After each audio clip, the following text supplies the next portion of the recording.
Hello, hello, hello. Welcome back to Mommy with the Munchies. Hope you guys had a great day. I am kind of sort of sick. My kids had a cold, and of course, mommy has it. Of course they have to give it to mommy. Who else deserves a fucking cold but mommy that has to handle everything? Fucking great. But I stayed ahead of it. I did try to quarantine them in the room all together for a day, but kids is kids. So I was ahead of it. I took my emergency, which always works for me. Emergency, a little packet of emergency that you put in something hot. You're supposed to put it in hot water, but I always put it in hot lemon ginger tea, specifically with a good amount of honey. And it always seems to either stop it or make it so it doesn't last as long. I usually try to take it the first signs, or if I know the kids are sick. But emergency, that's the only thing that I have taken for colds that I feel like actually works. Everything else, I didn't used to take cold medicine because I didn't feel like it worked. And then maybe a year ago, or maybe it was before the pandemic, so maybe 2019, I had bought a bunch of cold medicine. I just bought a bunch of stuff because I never really took it. So I bought the Theraflu in a packet, emergency, the daytime nighttime pills, and I tried all that shit. The Theraflu and the emergency, the only things that work. The only thing. So those are the only things that I'll take now because nothing else seems to work. I just feel like this shit it's all marketing. It's a fool. Look, cold medicine is a lie. That's what I believe. It's fucking propaganda at this point. But Theraflu and emergency, I forgot about emergency. Emergency is the one that works the best, actually. But emergency is good too. Zinc, take some zinc pills. But anyway, I'm halfway. I'm okay though. Nobody had a fever or anything. Nobody was I didn't get any type of cough or nothing. So I'm good. I'm good. But it's just a little nerve-wracking. Just feeling exhausted. All because kids is nasty. Because I'm sure the kids got it from somebody at school. That's how it always goes, isn't it? But I hope you guys had a better day than I did, a more productive day than I did also, because I didn't really do nothing. But I'm not gonna be hard on myself because we're working on that, right? Because resting is productive. There we go. So there's lots of things that happened pop culture wise in the past couple of days, and first, I want to talk about, which I don't know, whenever the Pepsi commercials drop, do people ever really know that they're coming? Because I seen the Doja Cat Pepsi commercial on Instagram, and I was like, what the fuck? She has a Pepsi commercial? What? I don't know. Maybe I thought that there would be some type of announcement, Pepsi chose a new, but I don't think they ever do that. Their spokespeople or whatever. Because I remember Beyonce at one point, Kendall Jenner had that thing that didn't fucking go so well. But yeah, I don't think they announced that. Oh, I forgot to tell you about my munchies. It's very chaotic around here. Okay, I have a little ASMR. I need nails. Dry Fruit Loops and cranberry juice, and it's not 100%. 100% is what I like, but grocery delivery sent me the cocktail shit, and I'm like, might as well drink it. I don't have another delivery till tomorrow. I'm like, might as well, but 100% tastes way better. And the cocktail, the ice needs to melt a good amount. I don't like it. It's more bitter too. People be like, don't like cranberry juice. Cranberry juice is bitter. It's probably this cocktail bullshit. I love cranberry juice. Anyway. I forgot. It was the first time I forgot too. It's one of those. Anyway, the Doja Cat Pepsi commercial. It was really, really, really fucking cute. I'm so proud of her. I'm gonna still part her, but it's a really cute, earnest, you're the one I want. Grease, that's what's called. I never seen Grease, but I've seen the references. I get the references. I've seen them everywhere. It's crazy. I'm about to go on a tangent. Hold on, let me finish my thought. So, it was Grease themed, and Pepsi has like a throwback. I don't really get it. I mean, I know obviously it's a gimmick. It's like throwback, like 50s, 60s. In the logo, like the way, the aesthetic of it, and that was the whole thing. But it seems like they're trying to market it like they old school flavor.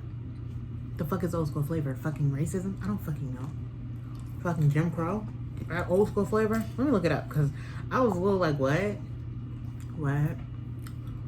And there's also like irony, a black woman. And it was like all racist in the video, but you know, it's like irony, nigga. We wouldn't even be allowed to dance with y'all back then. But there she goes, dancing with all them white people. But I am proud of her. I know that's like a big thing. You know, it's a big thing, and it's like coveted. Like, not a lot of people, you know, get that opportunity. So I'm so proud of her. What is it called? Throwback? Something? I don't know. I don't know what it's called. Pepsi, made with real sugar. No, this is not what I'm looking for. Pepsi, Doja. But, promote new soda line. Okay, here it is. But I like, I'm just so proud of her. I love her so much. She's an innovator as well. It's limited edition Pepsi. That's what it's, soda shop. Soda shop. We wouldn't even be allowed at the counter, nigga. What? Like, I always think this shit is like, this is comical. This is fucking comical. It's it's described as Pepsi Cola soda shop products as a modern take on classic soda shop flavors made with real sugar. 20-ounce bottle, 12-ounce can, so that's regular. It's cream soda and black cherry cola. Niggas can't read. Yeah, so it's fucking the taste of getting bit by dogs and hosed down. I'm good. I don't really drink fucking Pepsi anyway. So, but like I said, it's all about Doja, and you know, it was a cute little commercial too. I cannot lie. I cannot tell a lie. So, also, Chloe Bailey.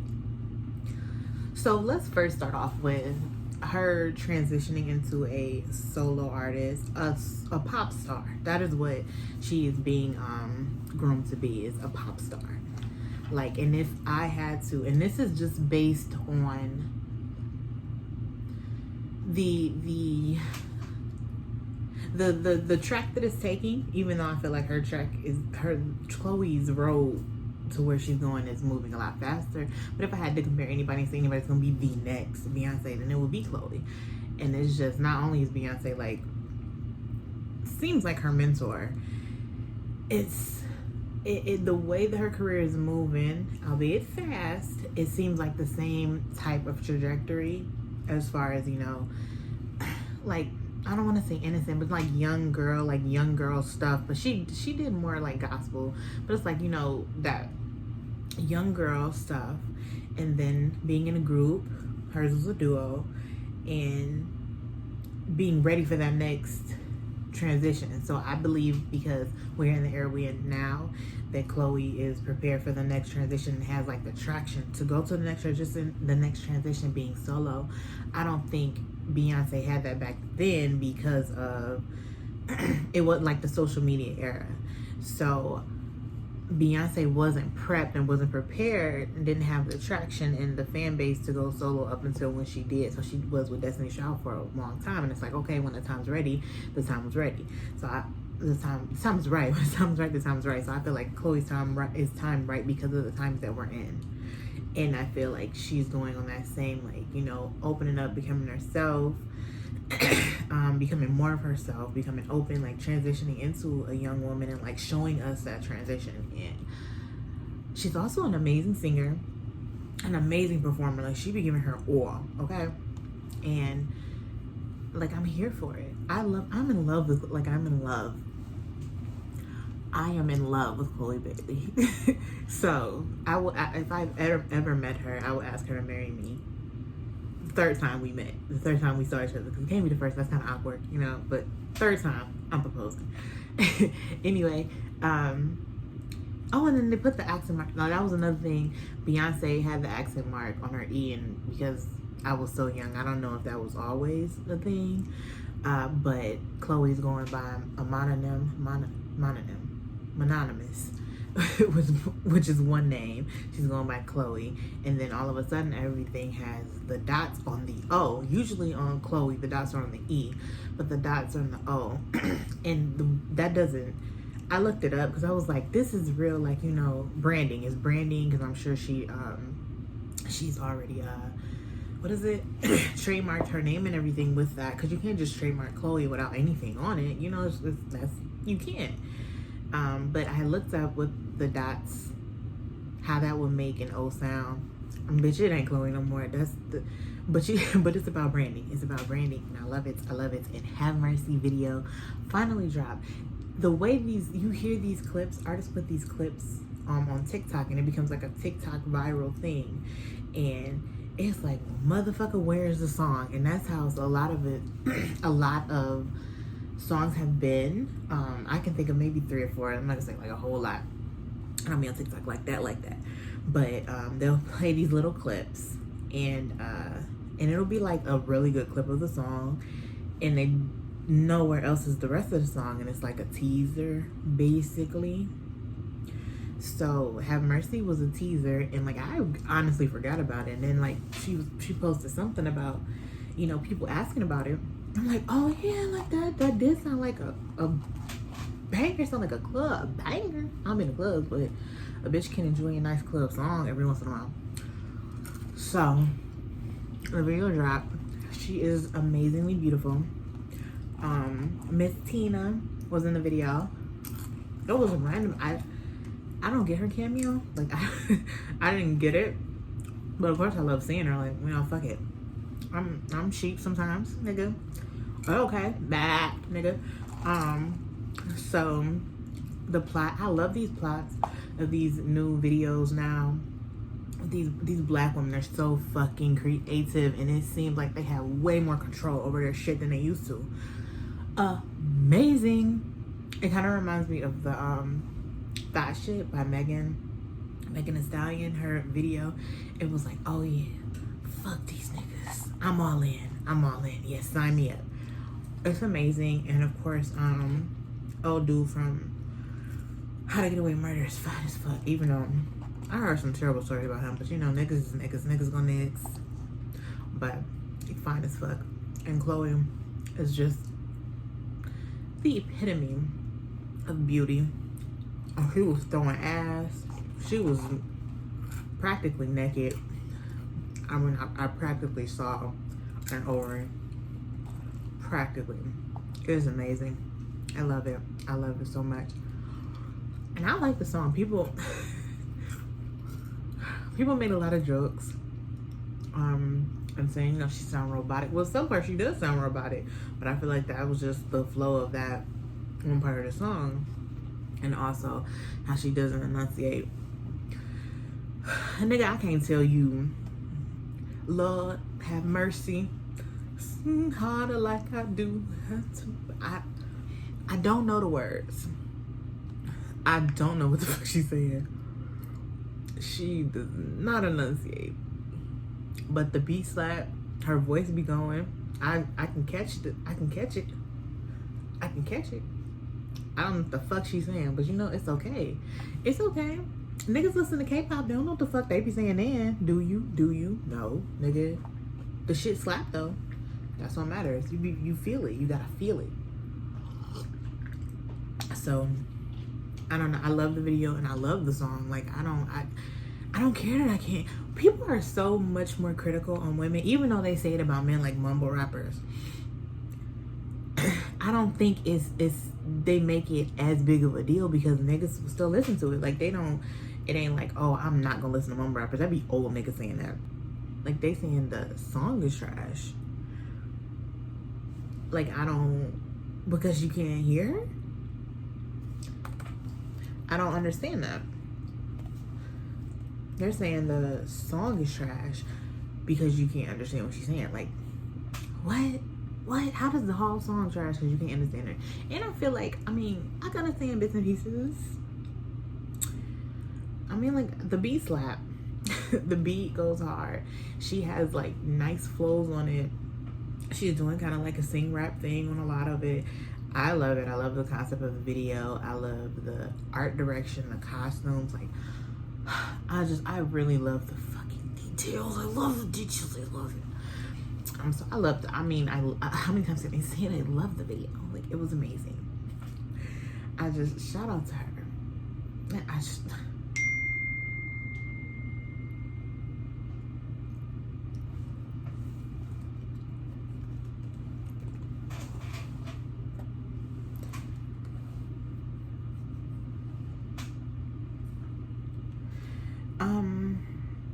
the VMAs happen.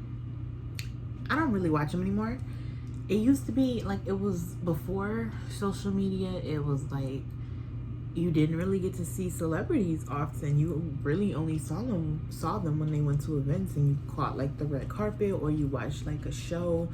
You didn't really get to see them being like just them often, or even like performances. You don't really get to see them perform unless you went to a concert or you watched these award shows. So that was a big thing. And then when social media like first popped off, we used to watch everything like as a family, at least on Black Twitter. I remember we used to watch everything as a family, make these jokes together, create all these hashtags. And I believe that changed how the award shows went forward. And now all the clips and stuff are online, and you really don't have to watch the show. You can see who wins live. You can see the red carpet pictures and everything on Twitter. Or Instagram. You follow the right media. You can watch performances that only you want to watch. You don't have to watch the whole show anymore. And I don't think most people do. And also we have way more options on TV back then. Like I said, even when social media first began, Netflix was still, I think Netflix was still sending videos out. Like, it wasn't even an app yet. So I don't think, oh my God, we didn't even have the apps yet. We had to send in tweets through a text. I'm old as shit. Ooh. Oh my God. Anyway. Ooh. Ooh.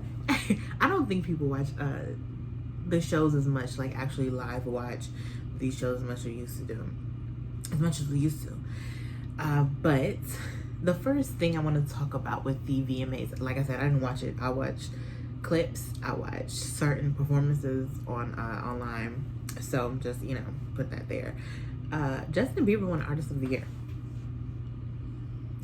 Huh? What? How?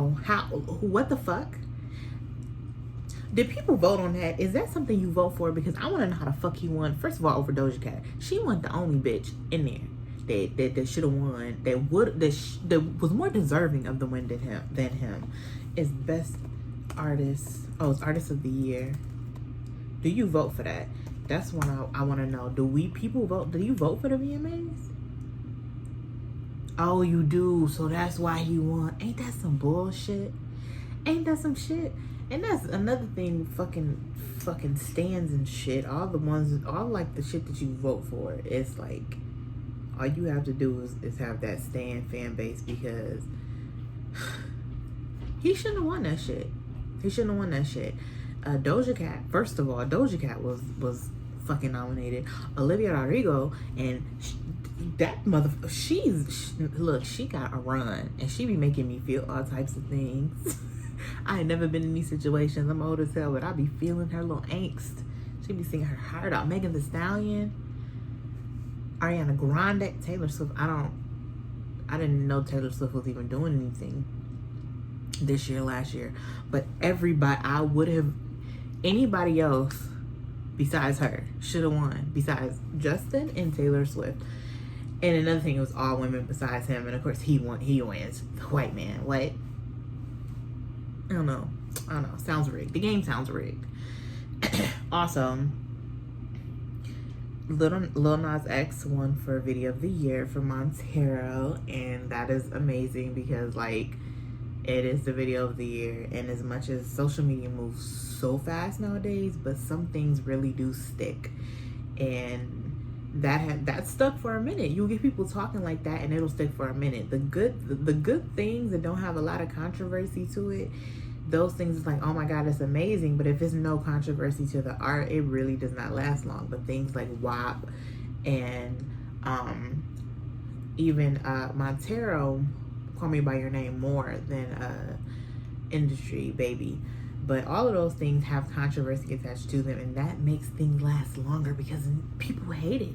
And when people hate something, they're stupid and they talk about it and they give it more attention, and it just strings these things along longer and longer. And Lil Nas knows that. He's a master of the internet. Like, it's fucking amazing. He should teach a master class. But he definitely deserved that. But also WAP was nominated, and Kiss Me More, and I love both of those videos as well. I would have been happy with any of those wins, honestly. The Latin Song of the Year award, is that what the name of it was? It was it's really funny because I think the winner, Best Latin, was by Billie Eilish and Rosalia. They not Latino. They're not. How is that even? Because it's in Spanish. Billie Eilish, she's a white woman, a young woman, and Rosalia, I believe she's a Spaniard. I can't see. No vas a olvidar. So because it's in Spanish, it's Latin. This is not, Latin is not Spaniard. Latin does not include Spaniards. Those are Europeans. Latinos are not Spaniards. Latinos are not Spaniards. And I believe every other song, Bad Bunny and Jay Cortez, J Balvin, Dua Lipa, Bad Bunny, Tiny, I don't know who that is.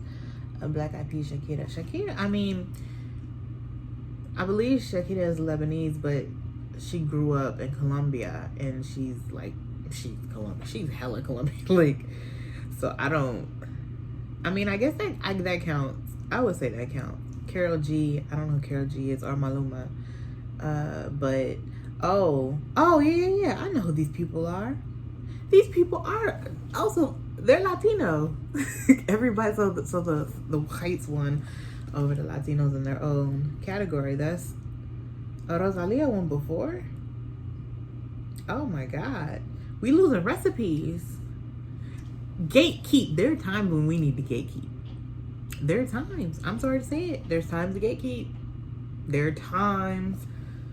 I'm looking at Rosalia. She's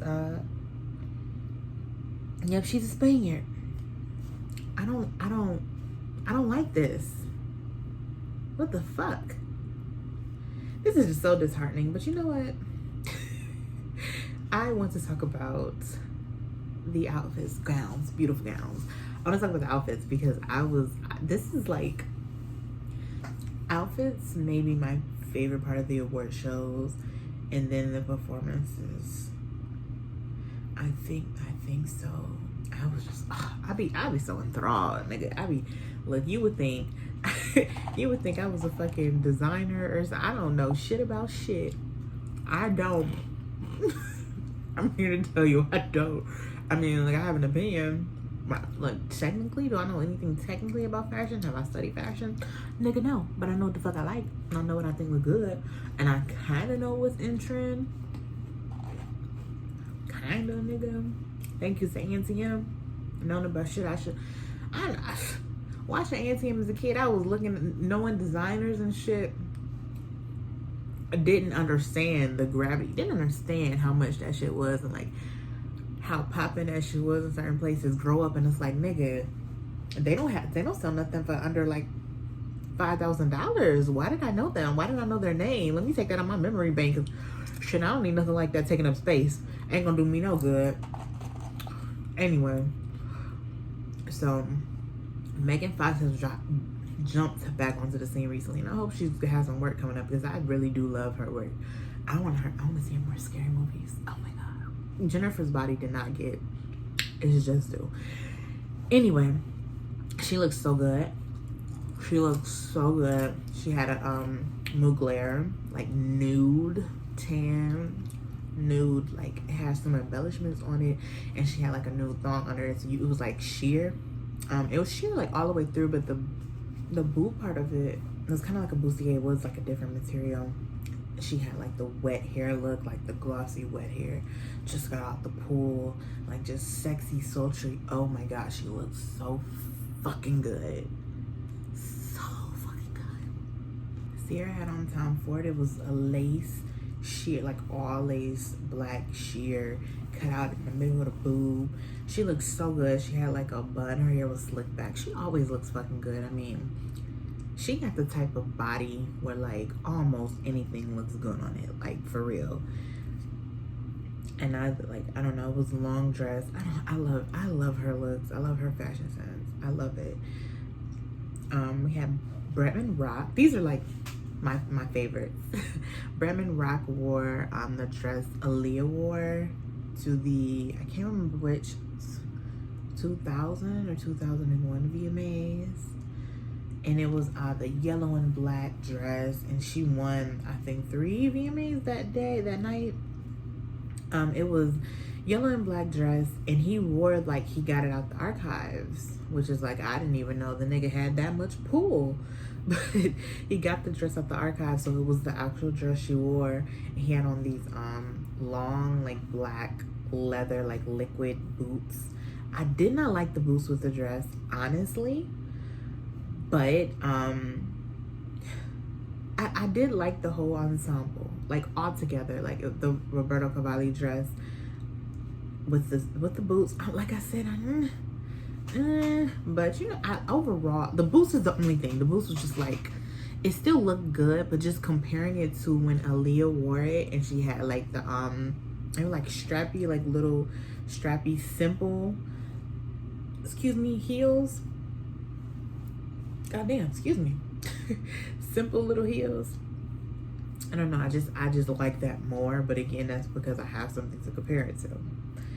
Also, Olivia Rodrigo wore an Atelier Versace gown, a mermaid gown, and it was all pinkish and peachish, and it was so cute, and it was like just, it was real sweetheartish, like I feel like she is, or like, you know, her brand is. And it was like Disney princess-ish, but like with a twist on it. Like, I'm a Disney princess, but I'm also a bad bitch. And I really liked it. And her hair was like middle part. It was really cute. Like, it was like, I just feel like her whole thing is like a sweetheart. And I feel like she is a sweetheart. And the dress reflects that. But it also doesn't make her look like young. Like, you know, like immature. It's like she looks her age. Shawn Mendes wore Mans, and it was, I mean, like, I always feel like Shawn Mendes is one of the best dressed men at these events. And he had on like a white kind of, I don't know men's clothes. I don't know, kind of puffy. They were like, they're not oversized, but like the pants, they fit around his hips, but like they were kind of puffy out. I don't know, you just look, okay? But I really like, yeah, like I feel like he's one of the best dressed men ever, and well, he's one of the best dressed men at these events.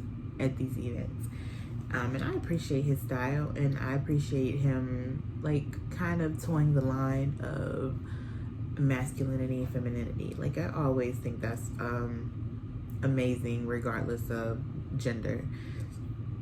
Simone also looks amazing, and I feel like it was like hella couture. Simone from Drag Race.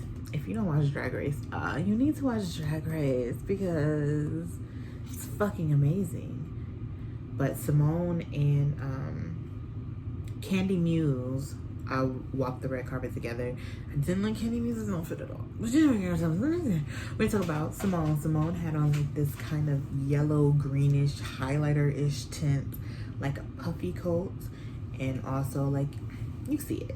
Okay, it's amazing. I feel like it's couture. I like her hair, the way that she always represents for Black women, and the hairstyles that she does. Like I stand, and I think she looks amazing.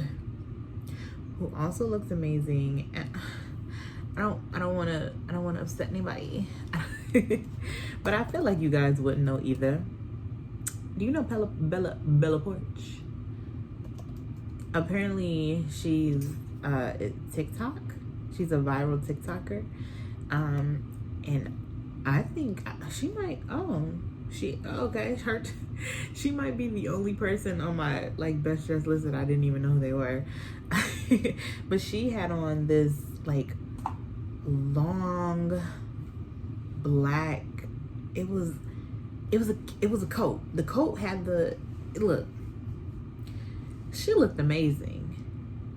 I know the TikTokers be having money, I know, but like I know they was like that, like as far as these gowns and things for and again, I don't know. I did look, I couldn't find a designer, so maybe it's not like a big designer, which is like cool, but this looks expensive as fuck, and she looks expensive as fuck. She looks good. I did think she was younger.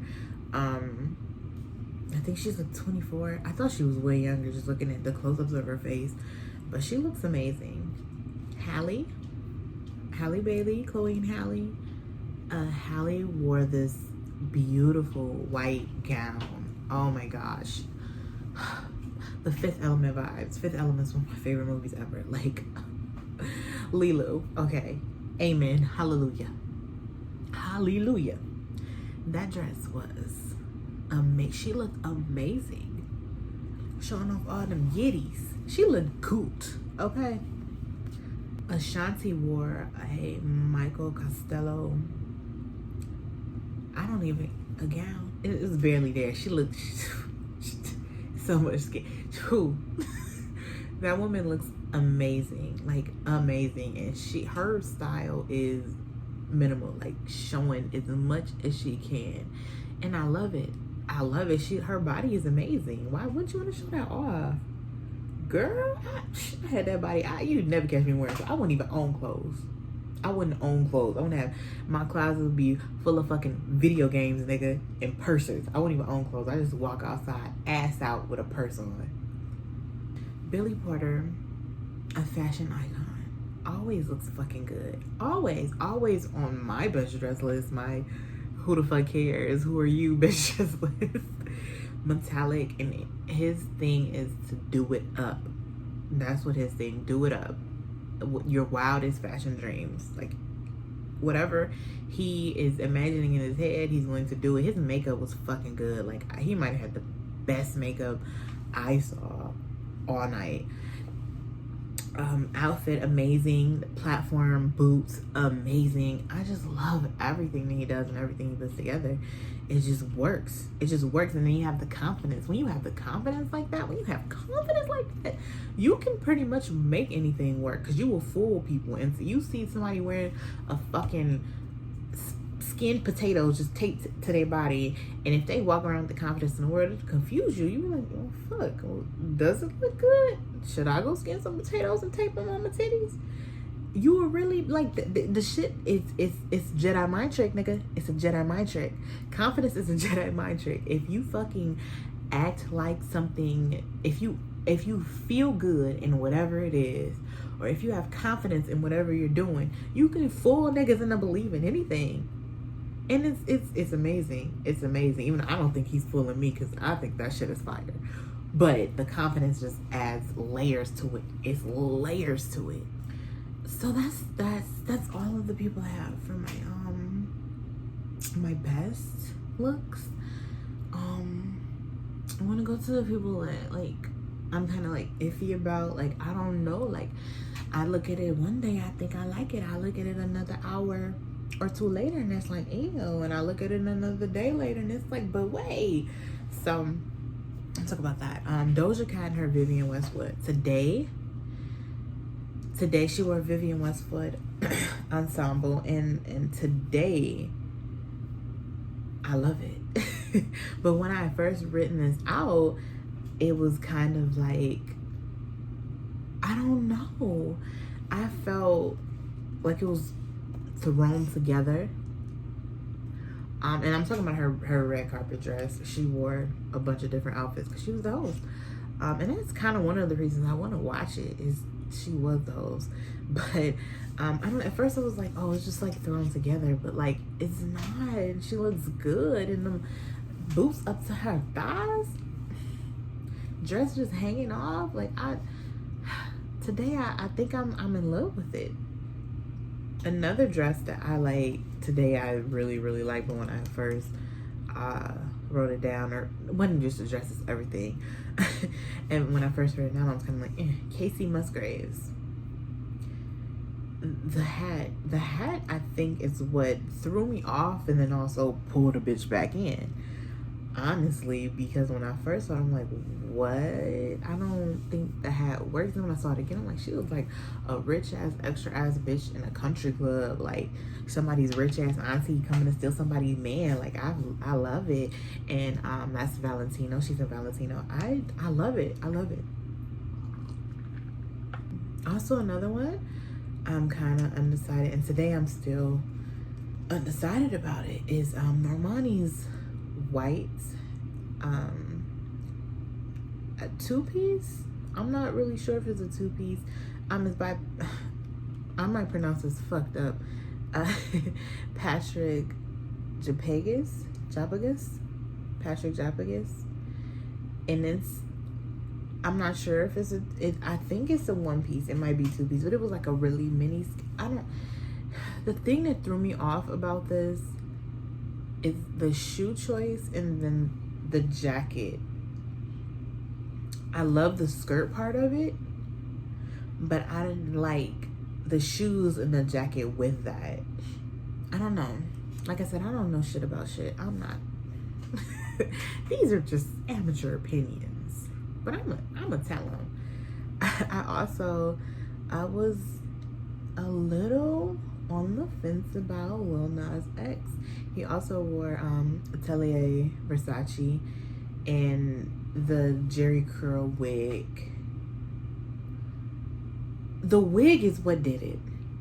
I love the purple. I love the gown. I mean, not the gown, the what is it called? Not a tail. The train. I love the train. I think it was the hair that took me out of the fantasy. I don't know. I don't know if it just didn't fit, because he has a strong facial structure. I don't know if it's just, I didn't think it fit his facial structure, or because I guess together it matched with the theme of the outfit, kind of 70s, kind of 80s, well 80s Jerry curl, platform boot. It must have been a Jerry curl. It must have been a Jerry curl. Lastly, there are some people whose looks that I just did not like at all. And it's again, it's weird because it's like, my opinion it ain't shit, but also like I feel like my opinions mean something. So the people I thought were like worst dress, Tanashi, she got Dolce & Gabbana pants, and I'm assuming Dolce & Gabbana bralette. The leather of it all, it reminds me of Christina Aguilera. What was the song? Dirty? It reminds me of that whole era. Very, very raunchy, very sexy without a clue. I wasn't there for it. I also hated Camila Cabello's look. Hated it. it was like big ass baskets on either side. You can just put popcorn and nachos and all types of ices and snacks and shit. I didn't like it. The bustier part, the pink part was cute. The rest of it, throw it away. I don't want to see it. It shouldn't be put on a dress. Who did that? Who, actually, I do know who did that. And I never heard of this designer before. You know, I don't know shit. Alexis and Mabel. That dress was fucking awful. It was disgusting. Downright revolting. Avril Lavigne, love her. She wore an outfit by Area. And first of all, it looks like something you could buy off Dollskill. I like the concept of it because it was the heart. It was like you keep the suit jacket together. It's a heart. And she has the cute little bedazzled bra. The pinstripes kind of fucked me up. The pink and the pinstripes made me feel solid pink. Maybe I feel a little different. And maybe she didn't keep it buttoned to see the heart the whole time. So it was like unbuttoned. It's not giving what it could have gave. And I don't like the hair either. It's just like sleek. It's nothing fun to it. You wear such a fun outfit, then I think you want to do something fun with the hair and or makeup, but it's not. It's just regular. And I think that's had the hair, the confidence, had the hair and the whole thing been together, and she came out there like a bad bitch, because she has had, I mean, I haven't seen her in a while, but you know, back when she was like a little punk rocker, she had confidence, and I feel like she could have rocked that with, you know, confidence and matching her whole everything to the outfit.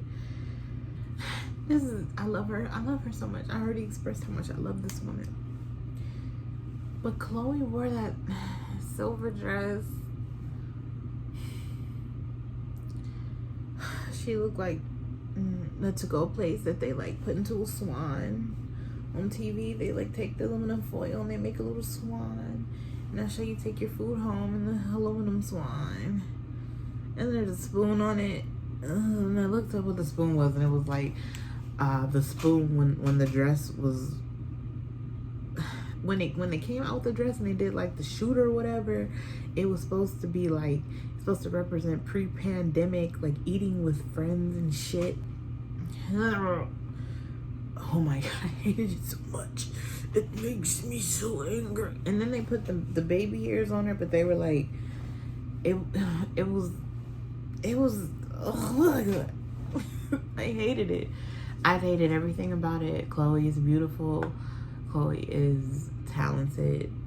I love the blonde that they put around her locks.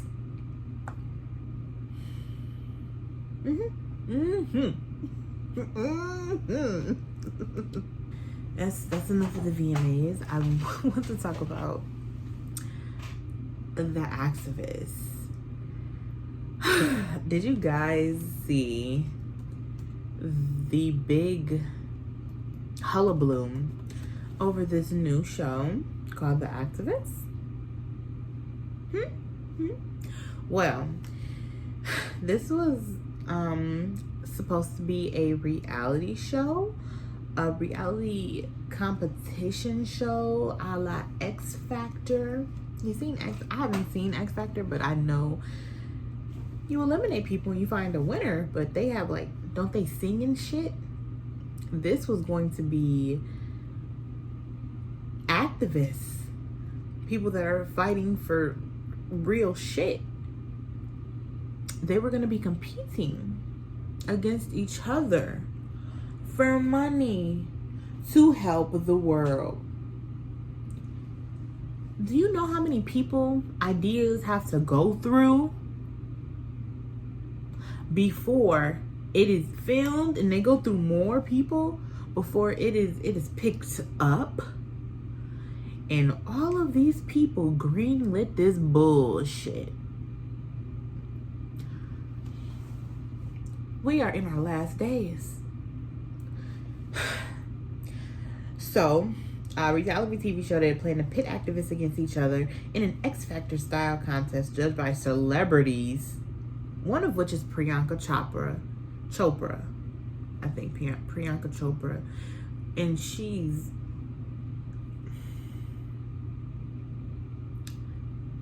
not, when you think of activist celebrity, she's not it. She's made some very just out of touch comments. Like, she's tone deaf. That's the word. It's right here. Tone deaf. She's tone deaf, just like this show. It was supposed to come on in October, which is what, you know, they basically promoted. And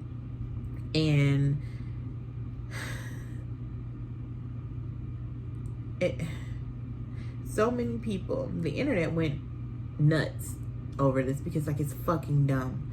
And then they had celebrities to judge: Priyanka Chopra, Usher, and Joanne Huff. Is that her name? Something Huff. And the bitch did blackface. She was, do you guys remember when one white celebrity dressed up as Crazy Ass from Orange Is the New Black, and it was like a big thing, blackface. That was her. Julianne Hough, that was her. And now she's judging the activist show and saying who deserves to have money and who doesn't. Fuck that. Like, she's not fucking qualified. Why would y'all even think to put her in something like this? Like, that's fucking, it's dumb. It's these people just look, what be wrong with y'all? What be wrong with these people? Like, do you not, you be so sheltered up there in your 1% that you really don't understand the people that you're trying to make money off of, that you've been making money off of? Anyways, of course, after, oh yeah, Julianne Hough, she was a dancer on Dance with the Stars. Now she does blackface and judges activists. But anyway, after all the backlash, they said, oh, we're not gonna do that anymore. Reverse reality show. So now it's a reality show with their singer Usher. Be a documentary showcasing their, okay, so it's a documentary showcasing their quote unquote tireless work, which I feel like is a lot better. It's a step up, because what the fuck, I just don't be understanding people. I swear to God, I don't get it. So what they were saying is the activist was designed to show a wide audience the passion, long hours, and ingenuity that activists put into changing the world, hopefully inspiring others to do the same.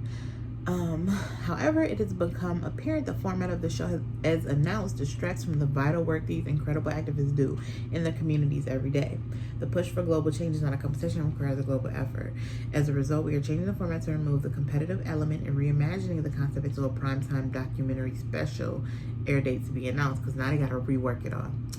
It will showcase the tireless work of 6 activists and the impact they have advocating for causes they deeply believe in. Each activist will be awarded a cash grant for the organization of their choice, as was planned for the original show. Oh, Julianne Hough said she issued a lengthy statement on Instagram acknowledging people's objections to the show, including that it felt like the Oppression Olympics and totally disrespected the many activists who have been killed, assaulted, faced various abuses fighting for their causes. I don't give a fuck what she has to say. It's like, okay, cool, you agree with us, but bitch, you signed up for it.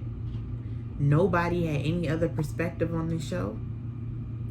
I just be feeling like it just be bullshit, especially with the shit that she did. But the good thing is that they're reimagining it, and they're not gonna do it the way it was originally planned, because that just would have been fucked up, honestly. It's a little different for the whole nerd news, but it's kind of it's nerdy for me. I guess I kind of go nerdy over it. Big Brother. You guys watch Big Brother? Okay, so Big Brother is a competition show on CBS. And what it is for the summer, a bunch of house guests, I think it's 14 house guests. They live in a house for the summer, completely cut off from everything else, the other world, no TV, no media, nothing like that. They're just with each other. and they have competitions, and somebody gets eliminated every week. Excuse me. They have competitions to have somebody that runs the household, the head of household. They nominate 2 people. Then they have a competition. If somebody wins, they can take one of those people nominated off, and then they have to put someone else on.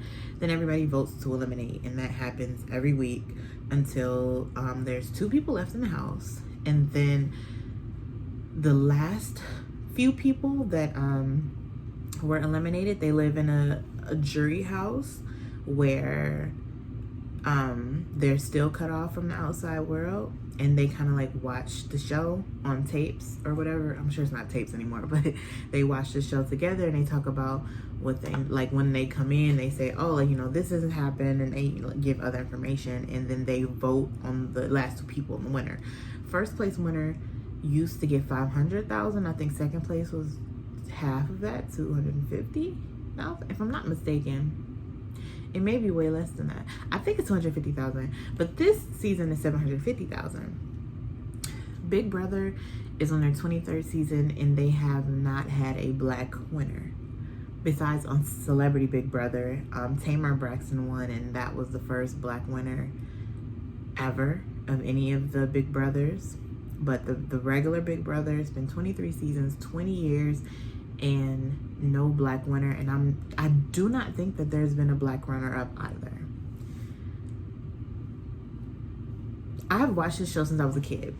Literally since I can kind of vaguely remember, maybe the 4th season, 3rd or 4th season. I've been watching this ever since I could remember. And it's disheartening seeing 14 people in the house, and usually 3 minorities, 1 or 2 black people. And minorities, I mean by race, and then there's sometimes a gay or a trans person. And then older people, they're usually a minority within the game because, you know, competition and stuff, a lot of them are physical. And then also most of the people in the game are young, so they connect with the other younger people more. So those people got picked off early, always. The old people usually went first, and not even saying old, just like 40. They usually left first. Black people left next. If there is a Latino, they're next. It's disheartening. It's really disheartening, especially a show. I love the game so much. Watching a show like that and seeing all of those people leave, it is disheartening. And there's been a few times where, you know, like, okay, I connect with these people of color, and the people of color don't even make it to the jury house. Most of the time they don't make it to the jury house. They leave first. And they leave. And then it's like, oh, well, I am connecting to these people now. Like, just like 2 seasons ago, I think there were 2 black women on at once, and I don't think that's ever happened before. And there was also a black man on. I think that was the most black people they ever had in the house, from my memory. And I actually like these black women. Like, they were, like, I connected with them on more than just being black women, but I actually did connect with them further, and like them as people. And then it gets to a point when it's like, they're going to leave. They have each other, and that's it. Like I said, I've watched it forever. This season, there were 6 black people coming in, the most ever. On day 1, they made an alliance called the Cookout, and they made it to final 6. They got everybody out. They've been running the house. It's been pretty predictable. That's the only thing I can say, is that this season hasn't been as much fun as, oh yeah, somebody gonna betray this person, somebody gonna do this. No, because they stuck together. Some of them don't even like each other. But it was all about the culture, and it was about making a change. And this is a significant change for that show. This is amazing. And they stuck together no matter what. They stuck to a plan, got everybody out, and they made it to final 6. So we're gonna have a black winner and a black runner-up for the first time ever. We're gonna have 4 black people in the jury house, first time ever. There's also an Asian man there's in the jury house. There's a woman, I don't know what she is. She says she's half white, so she's half something else. But it's amazing. Amazing. I'm just so filled with pride. Like, I really, like, I would talk talk to everybody about this. You will listen, I'm gonna talk to you about it. I am so, and there's a woman from Detroit there. There's another man from Kalamazoo. But it's the one from Detroit there. She probably gonna leave some. But you know what? I still love her. I don't think if there's ever been somebody from Detroit, there definitely haven't been a black woman from Detroit, but I don't think there's ever been a person from Detroit on the show. Not that I can remember. And that's exciting, and having a blackety black ass house. Like, it's just all black people there. And they were so smart. Like, not only are they the first, you know, black people to win the first black alliance, and I feel like the alliance that have like more than 4 people are like super alliances, and that's the first super alliance that ever made it all the way with all their members intact, never betrayed each other, because they had that trust in them. All of them had that trust back then. These other alliances so fickle, they never, because black people always doing it for something bigger. It's never just about us. It's never just about us. It's always about doing something bigger. It's always about setting people up, making sure people good, trying to make a difference in all of our, it could be, you know, small actions that people think are small. Like, we're always doing it for something bigger. It's how we're set up, and they were doing it for something bigger, and they accomplished it. And I'm so proud of Kylan, of Azza, of Derek, of Tiffany, of Hannah, of Xavier. I'm just so proud of them. I've been posting about them all over everywhere. I'm so super proud, and I'm so super excited. And now the show is like really getting good, because now they're turning on each other, because they were so like, they had that trust with them, that loyalty with them, and now they're all turning on each other. And I love chaos and drama. I love it so much. I love it. And now that it's like all black people, like, I don't have to worry about, I don't get the anxiety of like, oh my God, it's only one black person left, they're gonna take them out. Oh my God, if they don't win the HOH. Now it's like, I just enjoy the fucking chaos. I mean, it's some people I like more than others, but like, if any of them win, I am good. Like, I feel good. This is my favorite season of Big Brother ever. And like, if you have not watched Big Brother, I think you should start. I mean, if you like competition shows, because I like competition shows. If you like competition shows, start at season 19 and then work your way to season 23, which is right now. They're on Paramount Plus. But I love it so much, and I'm so proud of them. And I just been like fangirling out, basically. It's like, they're an amazing alliance. Like, their plan, Tiffany, the one from Detroit, had a plan that they all needed to have a number one outside of the group of 6 people, and they did that. So they made sure that they basically controlled everything. And then once they had majority vote, once they had 6 was the majority vote, they didn't really need no fucking body, to be honest. I'm just so proud of them. Shout out to the cookout. Shout out to the cookout. Shout out to them. So for the kids corner, I wanted to talk about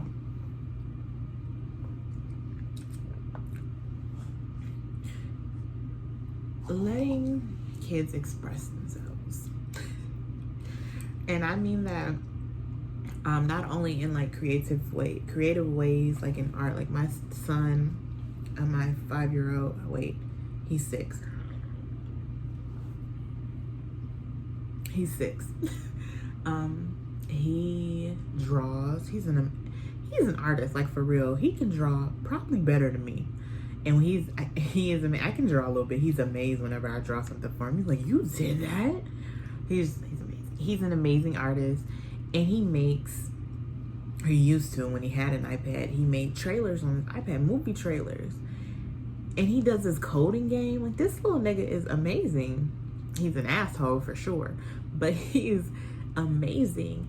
And I don't just mean those type of ways in letting kids express themselves. I also mean in talking and in expressing how they feel to a parent or an elder or superior. Even I don't fucking like that when it comes to, I don't like that word when it comes to shit, honestly.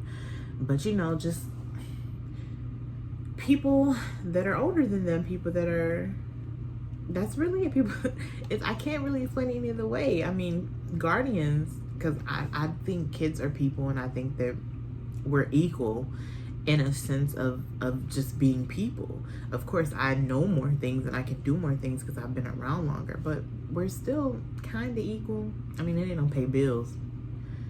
That's a conversation for another day. But kids have feelings, and some kids want to say how they feel, and you need to create a safe space in order for them to do that. Like, it's non-negotiable. Kids deserve a safe space to express themselves, and once you create that safe space with your kids, they will easily express anything. I keep that line open with my kids, even to the point of, okay, I'm giving you an example. I'm not a typical parent. My 4-year-old, I've been playing with them, and I was playing, and I kicked him. I kicked him in his butt, and it was a soft kick. It wasn't like a pow. It was just like a tap. And then he was like, "Ow, you hurt me." I was like, "I'm sorry, I didn't mean to hurt you." He was like, "I'll kick." No, what did he say? Oh no, I told him to kick me back. He was like, "Kick me back." I was like, "Don't kick me hard." He kicked me, and he was satisfied after that. And that's what I mean. Like, I want him to be able to express to me, like, "Hey, what you did, I ain't like that," and not feel like he would get punished, because he didn't get punished. Like, I was just like, "Kick me back," like, "My bad, nigga, oops." Like, I wasn't trying to rile you up, I was just playing. So I want my children to feel open and expressing anything to me, especially expressing things as far as what I'm doing. Like, "Oh, mom, you did this, I didn't like it." My daughter tells me all the time about myself, and sometimes I'll be like, "Motherfucker," but other times it's like, "Okay, you right." And she'll tell me, like, she will cry because she doesn't like if I'm even talking mean to her. If I have like any type of tone, she like does not like it, even though she talks to me like shit sometimes. Neither here nor there. So she'll tell me, like, "I don't like that because you yelled at me." I'm like, all right. And another thing that helps with kids expressing themselves is if you express yourself. And I tell my kids, like, "I'm sorry for yelling at you. Mommy gets angry sometimes. Y'all get angry too. I hear y'all. Understand that mommy gets angry too. I'm a person just like you are. And I didn't mean to yell at you. You know, sometimes you get angry and it comes out that way." And I express myself to them. And not only does that, I think, open the lines up for expressing yourself both ways, for both of us to express ourselves together, but also it gives them a blueprint. They can see how an adult expresses themselves. And if they see it, I feel like it is easier for them to do it, to emulate it. And that's all kids do. Kids emulate what they see. And if you are there for them and you're giving them something positive to emulate, then they're going to emulate the positivity. And also, making sure your kids are open to expressing themselves. It's important when something happens outside the house, because once your kids start going to school, they're with their teachers and their friends more than they're with you. And then once they get older and they're in activities and they're old enough to go places with friends, to go over people's houses, there's even less time that they're spending with you. So when you have that open line of communication and you set it up early, then when things happen outside of the home, there's no problem with them coming and tell you. And I feel like that's what you should want as a parent. You should want your kids to feel like they can express anything to you, no matter what it is or where it happens. My daughter she expresses everything to me. Things happen, if anything happens at school, not only is she quick to tell a teacher about something, as soon as I see her, she'd be like, "Oh, mommy, this happened in class." I'm like, that's my girl. She's very expressive. All of my kids are very expressive, and I'm proud of that. And it can be kind of annoying sometimes because they're kids. And now, I mean, like, having a person having the people talk to you the way kid, like, you know, as frequent as, you know, because I'm with my kids all the time, so having a person talk to me as frequent like that could be annoying. But having kids, and it's like sometimes they, oh my god, they stutter, or oh my god, my daughter, her thoughts be moving too fucking fast, and she be trying to get the shit out, and she just be like, and I'm like, oh my god, slow down, oh my god, I'm gonna fucking punch a wall. But it can become annoying. It can be kind of aggravating sometimes, but that little bit of annoyance, that little bit of aggravation is worth it if something ever happens and the kids need to tell you, or if they feel uncomfortable and they need to tell you, or if you do something and they feel like you could do something better. Because who can tell you how to be a better parent better than your fucking children? Don't nobody, I be with my kids more than anybody. Don't nobody really know how good or how bad of a parent I am, honestly, but my children. And when you see my children, if my children were to ever go with you, if you ever see my children out in public, these are amazing fucking children. You hear, I talk to people on the phone, they hear my 4-year-old talking, they're like, oh, they think he's a 6-year-old because he speaks so well. He speaks a lot. And my kids are polite. My sons hold doors open. They close the door for me. They are very smart. They are all emotionally intelligent. Like I said, they express themselves to whoever. If they want something, they say they want something. If they feel something, they tell you they feel something. So if you ever spend time with my kids or see my kids, then you know I'm a good mother by them. By they are a reflection of me. And I'm a fucking awesome mother. And that is how other people know I'm a good parent. But if you do not spend time with my kids, if you do not see my kids, if you do not hear my kids, then you don't know. They know. I'm here with them. Like, it's no way. And you know that with your parents, if you were raised by your mother, your father, or both, you know how your parents parent. And you know how sometimes parents be acting different when other people come around. They be all nice. Oh, hey, like, bitch, you just beat my ass. Why is you being nice? Why you being nice to Shirley? You just whipped me a second ago. Bitch, I got a belt mark right here. Talking about, oh, you happy now, bitch? You weren't happy a second ago. Like, that's the type of, you know, parents be out here, they be out here faking and fooling like a motherfucker. But you know you are the best person to, you are the most knowledgeable person on how good or bad of a parent your parent is. And that's how it goes for my kids, and that's how I feel. They know the best. So if they want to tell me I did something wrong, I'm going to hear them out. If they want to tell me, hey, mom, you did this thing and I feel this way about it, like, I hear you. I'm learning. This whole thing is me learning. Like, the kids I had yesterday, not the same kids I have today any fucking way. So the shit I learned, I can take it and I can kind of apply it and I can kind of form it into something, but it's not going to be the same way. I'm not going to parent them the same way I did yesterday, today. And that's honest. That's the truth. They change every single day. They learn and grow every single day. And you have to learn and grow with them as a parent. You're never going to know everything. You're not. But if they're expressing themselves and they're open to expressing themselves and they're open to telling you some shit you may need to be told, sometimes they just gotta put it in your face. Like, you did some shit I didn't like, ma. Like, tighten up. I feel it. I understand, because I don't want to tell my woman to tighten up. Tighten up, nigga. But keep the lines of communication open with your kids as much as possible. They should never feel afraid to talk to you. Home is supposed to be a safe space. School is supposed to as well. And I know it's not always, but I just hope going forward that school can be a safe space for children. And I know home isn't always a safe space for children, but it is ideally, these are supposed to be safe spaces. And your children are not supposed to feel fear, anxiety when they have to tell you something. And you start that early. You start it early.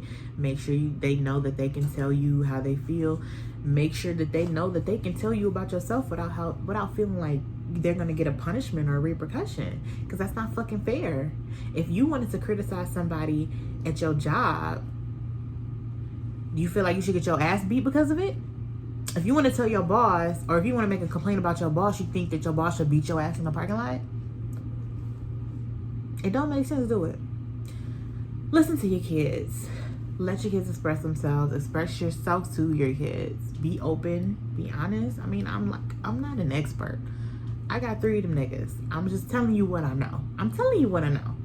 I'm sharing the wealth. But I want to thank you guys again for tuning in and watching Mommy with the Munchies. I really appreciate you guys. I appreciate you guys tuning in. I appreciate you guys listening.